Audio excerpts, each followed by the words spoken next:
Hello YouTubers, Sonic Ox here. Today is November 28th, 2022. I haven't posted a video in a long time. Sorry about that. I hope you and your families are all well. This video is of my HiFi tube amp.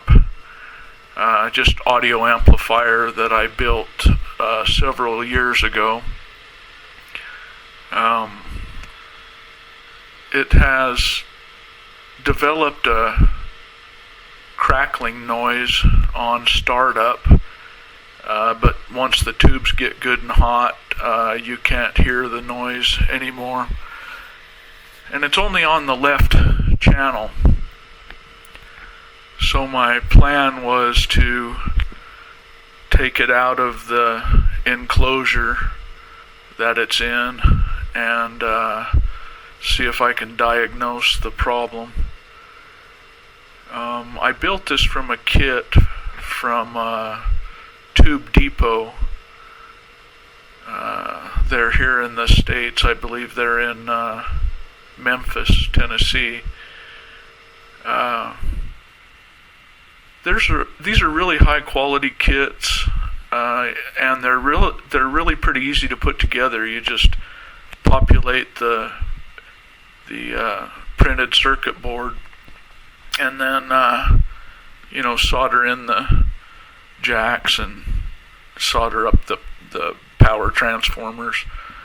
And they sound really good. They aren't cheap.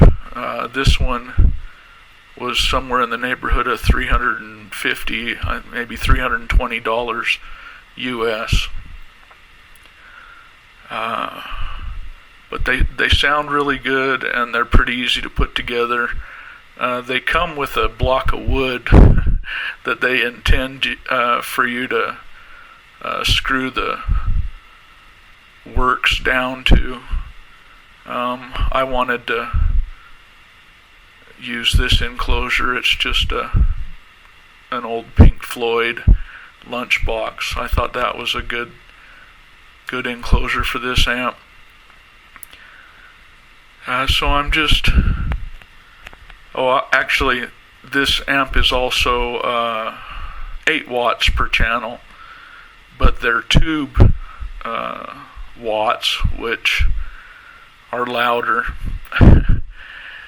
And like I say, it sounds really good. I run my iPod through it and run it out to some 30-year-old JBL speakers that sound really good. I think they're 8 ohms of impedance. I considered designing and building a different enclosure on my 3D printer, but there's a couple of considerations with that. First of all, the tubes on these amps get really, really hot, and I'm concerned that if I don't design it properly, the heat from the tubes will just melt the plastic from the 3D printer. I've thought of some ways around that, and I may do that, but probably on the next build. I like this build in that enclosure, and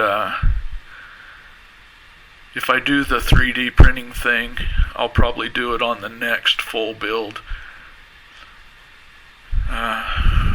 So I disassembled the amp. I took it out of the enclosure and I powered it back up outside of the enclosure, and the crackle was still there. It had changed a little bit, which got me thinking, maybe there's a bad solder joint, or maybe there's a grounding problem, or maybe there's some kind of short somewhere. So I take it out of the enclosure and I inspect all of the solder joints, especially those on the left channel, which I'm most concerned about. But it also got me thinking that it could be a grounding problem. When they ship these amps, they intend for you to secure them down onto wood. And since I secured this one in a metal box, I thought I might be having some grounding issues. But I went ahead with this and took it out of the box, and then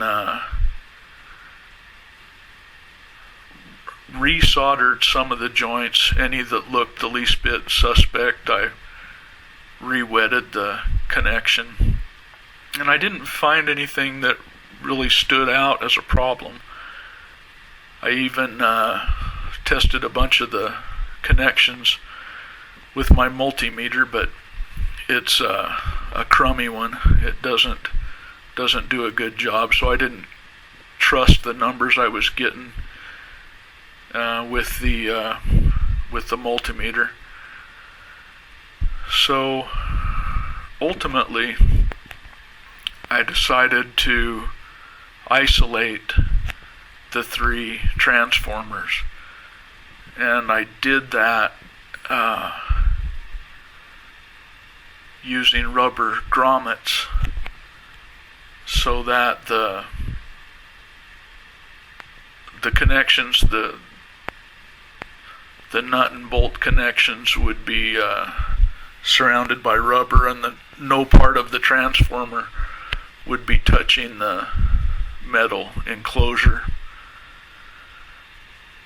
And that actually seemed to work pretty well. No more crackle on startup.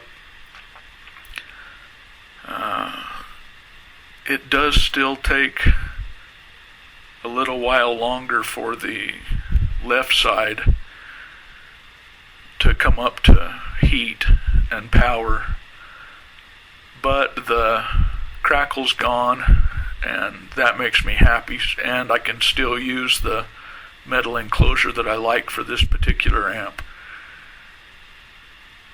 I checked the website, the Tube Depot website where I got this kit, and they no longer offer this particular one. So the next one I want to build is, I think it's 16 watts per channel. I haven't ordered it yet, but I did order a preamp for it. I'm going to put one of those on that build. And so it'll be somewhere around, probably almost 20 watts per channel. And I want to do some interesting design for the enclosure, though I'll probably leave a lot of it open because of the heat concerns. But that'll be part of the fun with that build, trying to design an enclosure that will let the heat escape. Yeah, so I've sped this video up. It's double time, just so that it won't be so long. It should be just over 10 minutes. But here I'm re-wetting some of the joints, adding a little solder of tenny that looks suspect. I scrape off a bunch of the flux from the original build so that I can inspect. There in the background you can see my crummy multimeter.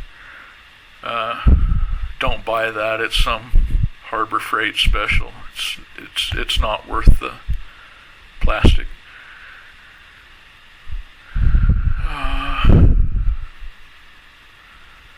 Yeah, so like I say, these are pretty straightforward builds. Just populate the circuit board and then wire up the transformers. I left all the wires pretty long. on this build so that I could accommodate the opening and closing of the lid. I'll do my next one different so that I can keep the wire mess to a minimum and organize it all a little better.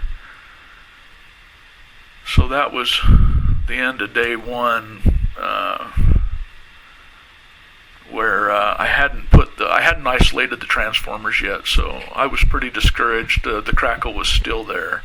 So I thought about it that night, and then this is the next day when I decided to isolate the transformers using the rubber grommets. So that's what I did, and I tidied up the interior quite a bit. I shortened some of those wires, and I did away with some of those wire nuts and just used butt connectors. So it cleaned it up and made it a little more organized. So that's it for this one. Again, the crackle is gone and it's still in the original enclosure, so I'm happy with it. Anyway, hope you're all doing well, and have a great 2023. See you later.